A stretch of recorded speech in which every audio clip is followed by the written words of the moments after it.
For centuries, the myth of the white lion has been etched in African folklore. Legend has it that once every 100 years, magical white lions will be born, bringing joy to all who see them. Jörg, Karen and their daughter Bianca have an incredible love and passion for big cats, many of these having been raised in their own home. These cats are the world's fastest, strongest and most agile predators. But sadly, some of these species face extinction. Join Kazir from Kenya, Casilla from Brazil, and Gabi from Germany as they encounter these incredible animals. This is probably the closest our three adventurers will ever get to the world's most fearsome hunters.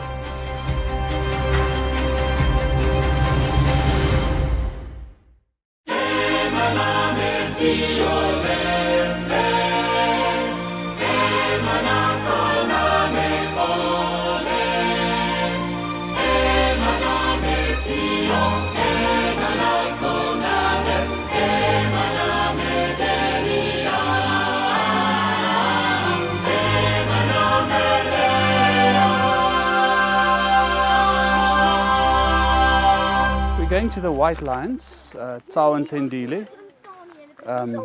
They also grew up in a house. To be honest with you, they stayed this year, March, they were still living in our house. And then they just got too big, so my wife decided to kick them out. They became too noisy and too boisterous. And we didn't have a bed to sleep on anymore because they took over the bed. So they're sleeping outside now, but they're very special animals. Welcome to another episode of Animal Encounters. Now today we're going to look at the world's biggest cats. This is probably the closest you ever get to any of these cats. We are here at Jukani Predator Park, and behind me is Tahoe and Tendile. Beautiful white cats, lions to be precise, and they are stunning. As we came, we found them laying sunbathing up there, and he seems to be enjoying himself thoroughly. Jukani Wildlife Sanctuary was started in 2005 by Jörg and Karen Olsen. Located on the so-called garden route along the southern coast of South Africa, Jukani is home to numerous big cats. Because of the declining numbers of exotic species, like you're looking at Siberian tigers, Bengal tigers, jaguars and everything, we decided to get something done where we can make people aware of not only those cats, but also of our African cats. So we started this mainly focusing on lions, and then it developed into everything else that you see here with tigers and jaguars and black leopards. Lion numbers have been declining steadily in Africa. It is estimated that Africa's lion population has plummeted by 2/3 in 50 years, while new satellite data shows that about 3/4 of Africa's wide-open savanna has disappeared to development. You take the apex predator, like a lion, out of the food chain, everything else below him falls down. If we lose our lions in Africa, not only will we lose a serious income with regards to tourism, but we'll, in the nature, in the ecological circle, you'll see that everything will break down. So that is Jukani. It's about awareness, it's about big cats, and I'd say 90% about our love and our passion for these animals. A prophecy in African folklore states that every 100 years, a white lion cub will be born and will emerge from the African bush. White lions are a genetic rarity unique to one endemic area of the globe, the Timbavati region in South Africa. In the Shangaan language, Timbavati translates to the place where the star lions came down from the heavens. Okay, this is Tsao. Tsao is our boy. And you'll also see with the white lions, the eyes aren't yellow, the same as your other lions. Their eyes are blue. The first authenticated sightings of white lions in Timbavati were in 1928. This is also the region where two cubs named Temba, Zulu for hope, and Tombi, meaning girl, were discovered in 1975. White lions are not albinos. Their white color is caused by a recessive gene known as the color inhibitor gene, distinct from the albinism gene. They vary from blonde through to near white. Simon Tindile came as 2 little 6-week-old cubs to us and basically took the house over alongside with 2 little cheetah cubs the same age. And we put them together basically for socialization, but also to see what's going to happen. You know, it's 2 different animals. Cheetahs being very docile, lions being quite the more aggressive ones. And wonderful thing happened out of all of this is that the white lions actually got a very docile, sweet personality. They are more or less cheetah-like instead of the other way around. So we really got 2 beautiful, peaceful, loving white lions that we can basically go in anytime, day or night, and they just love us.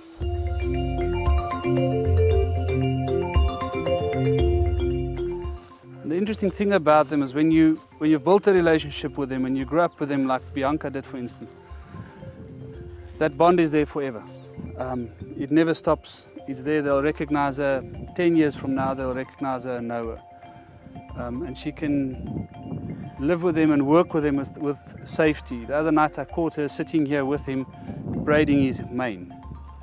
The other girls were cleaning the enclosure and Bianca was braiding his mane, and he had these horns standing all over his head. It is unusual to see dogs with a lion cub. The Olsons have put this young cub with the dogs to train her that there is a hierarchy. This training will stand her in good stead for future interactions with other lions. Lions love, because they're pride animals and social animals, they love interaction and they love biting and holding on and chewing and everything. So it's so important to do this with them, to socialize with them.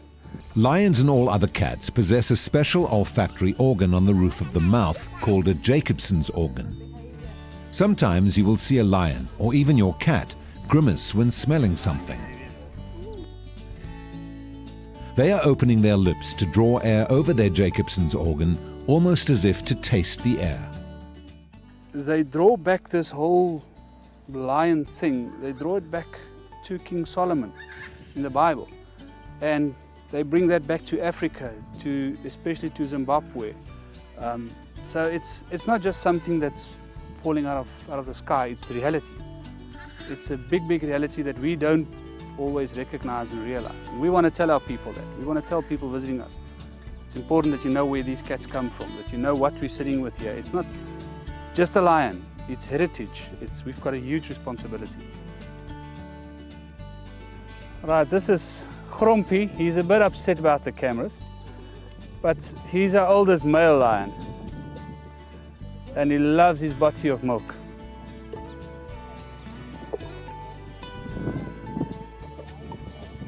Now when he's eating or when he's getting treats, I can touch him and I can stroke him and everything. But when he's drinking milk, I'm not allowed to even touch him. I must just give him his milk. We raised him from a young age, and at first they need the milk till a certain age, and from there on it's basically just something that a treat to reassure them that you still love them. They're still part of the family, that you didn't forget about them. And I must say, I also love my milk, so why not?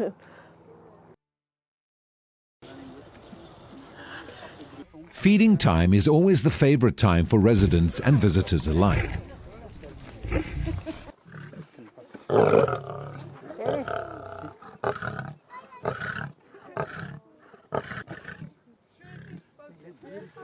You all know what a Harley-Davidson motorcycle sounds like.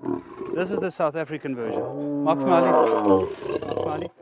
Maak vir my Ali. These guys, as I said, they've been in captivity. Grumpy is my older brother, really is, or my younger brother. We've got an amazing relationship, but the moment there's food involved, that natural instinct kicks in to protect his food.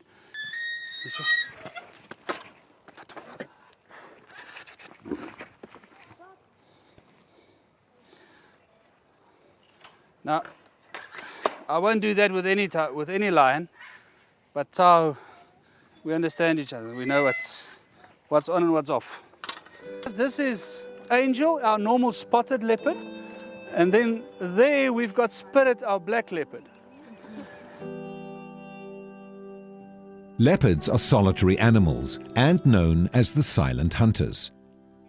The species' success in the wild is in part due to its opportunistic behavior, its adaptability to habitats, its ability to run at speeds approaching 58 kilometers per hour, its unequaled ability to climb trees even when carrying a heavy carcass, and its notorious ability for stealth.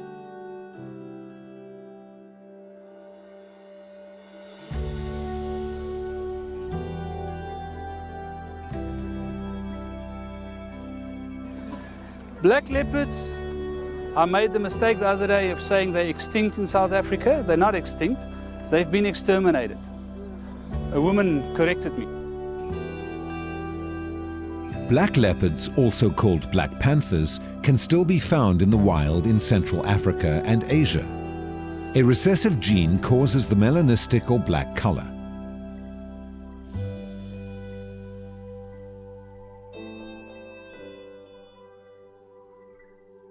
Now in here we've got two caracal, Kaya the male on my left hand side and then Nandi his sister. And these two nature conservation brought to us that they confiscated from a well-known lodge. Well, your caracal, being small, a lot of people underestimate them, they think they're harmless. But if a male weighing 20 kilos can take down an ostrich weighing 100 kilos on his own. And they take down impala, they take down springbok, and they will hurt you if you push them into a corner. Cheetahs are the fastest land animals on Earth, reaching speeds of up to 120 kilometers per hour. Everything about them is designed for speed. Small head, very long legs, and you'll see they don't have retractable claws. They've only got semi-retractable claws. They need those spikes to hook into the ground and keep traction. The tail's almost a flat tail, different to that of a lion and a tiger where they've got a round tail. And they use the tail as a rudder to turn. This is Tara, and he's a 2.5-year-old Siberian male. He's actually still considered a cubby, and as you can see, he doesn't look like a cubby anymore. This is the biggest cat that you'll find. Siberian males can weigh in excess of 350 kilos. Normally in nature they're about 360 kilos. Interesting thing about tigers, about leopards, about lions, about all these animals. Tigers, for instance, each tiger's stripes differ to the others. Each leopard's spot is different to the others. Wild dogs, the painter dogs, each one's pattern is different. There's not one that's similar. Zebra, exactly the same thing. I can imagine how much time and effort it took to create that for us. And then we destroy everything. There's 250 of them left in the wild. That is humans. We are the cause of the losses here. We are the cause of animals going extinct. Look how jealous he is. That's jealousy. You won't allow her to come close. He's pushing her away. She's not allowed to come close to Karen.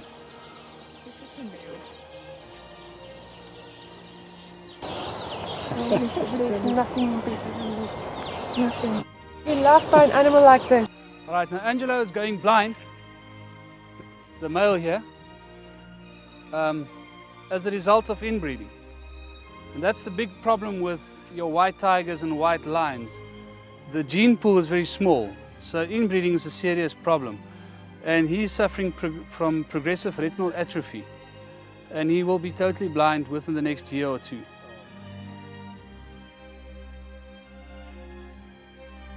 Alright, now this is Bixie, this is a honey badger. He's one of the animals that grew up in the house with us basically from a little cubby on. Very docile little thing. You can see he's got very long claws. These guys are made for digging. Could even kill a lion if they want to, so they're considered one of your most dangerous animals in Africa. The reason for that as well is if you look at his skin. It's got a very loose skin, can turn about 35 degrees in its own skin. So as soon as something grabs it on its back, it just turns around and grabs back. And then just starts scratching with the nails until eventually the animal dies, basically. This guy is just a little saved animal that people drop parts of a kiosk. You name it, these guys can kill puff adders. If puff adder bites it, just sleeps off the venom and then just keeps on continuing eating after a couple of hours of sleep. I won't recommend it keeping in your house. They're very destructive animals. So if they want something in the fridge, they can't get the door open, they'll dig a hole right through it. They don't have a problem with that. And we kept him in the house for quite a while until he starts breaking things down. The only place where we can keep him now is in a dam with electricity, because otherwise he climbs out as well. They go through anything, brick walls, you name it. No, they're very destructive little things, but well, I won't recommend keeping as a pet though.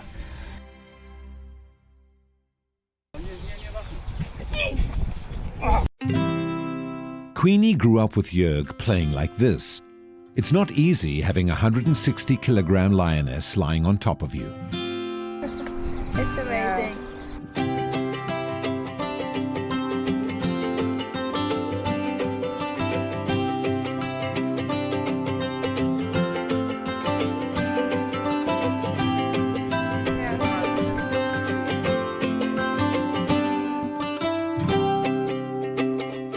Waiting for you to come in, play soccer with them. Yeah.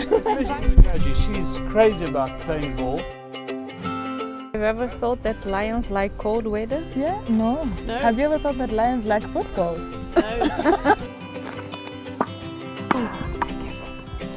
No. Now we have a team. She's crouched. There we go. There we are. She's so tall.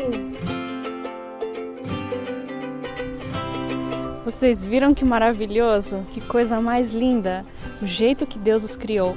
Parece, a gente imagina que eles eram muito diferentes dos gatinhos pequenininhos que a gente tem em casa, mas eles são muito similares, brincando com a bola, se divertindo. Também gostam de diversão, né, gente? I thought about this last night. There's a reason why they mention so many times in the Bible. Right. If you look at David, the Lion of Judah, because they're so powerful, they are extremely powerful. Yeah. And it's one animal you don't want to mess with. Yeah. They also say that in this African mythology that we spoke about yesterday, that for every lion killed or shot unnecessarily, in other words, if they're not becoming a nuisance, Or threat. taking humans and stuff like that, Yeah. a human will lose its soul. And if you look at canned hunting and what it's done to South Africa, everybody that's been, and there's no exception, each and every guy that's been involved in canned hunting, they've lost their perspective of wildlife, they've lost their love for the wild. It's all about money. Yeah. And money corrupts, let's be honest about it. So They I got believe a lot of detached. people have lost their souls, and they're bringing overseas guys in here, and they're not honest about the lions. It's not wild lions these guys are shooting.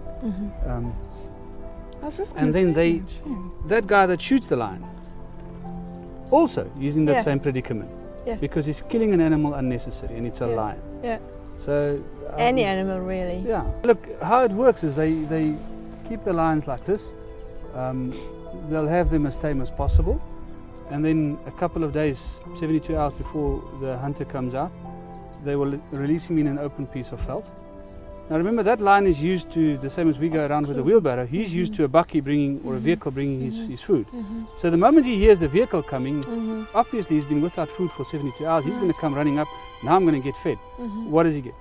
He gets shot. And 90% of those shots, the first shot is not a kill shot.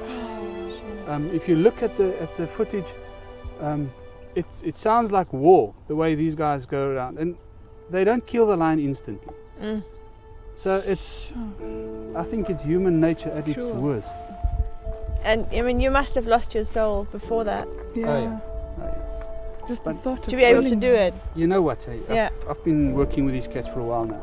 And let me tell you one thing. The moment you make a deal with the devil, you're in it for life. Yeah. You're history. And Mammon is one of his ways of making deals with it. I don't say all people are like that, all rich people. But with regards to lion hunting and canned hunting, that's they're all deals made in hell. Right. Right. And they say justice is not always, doesn't come on earth. Right. So No. Yeah, but I mean, if you look at the animal, it's so beautiful.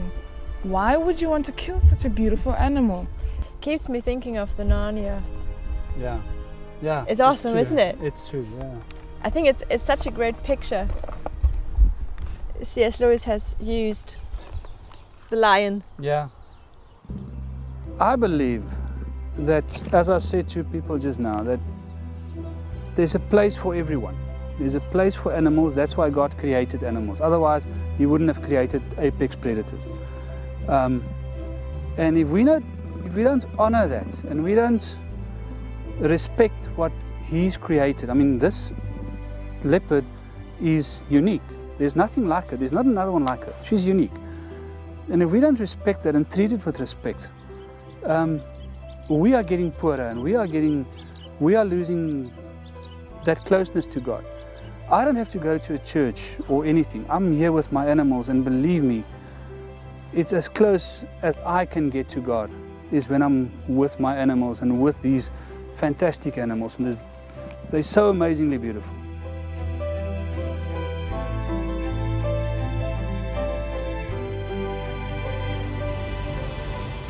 As I looked at the tame white lions with cheetah characters, I imagined that's how it will be in heaven. Without sin, we'll be able to play with lions without any fear.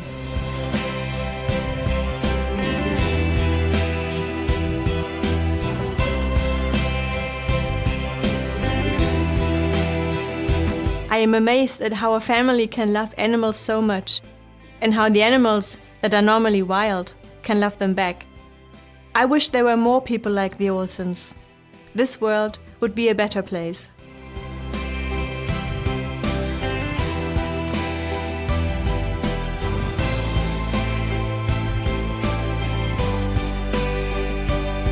There are no two leopards with the same spots, no tigers with the same stripes. God created each one to be different, and each one with its own unique personality.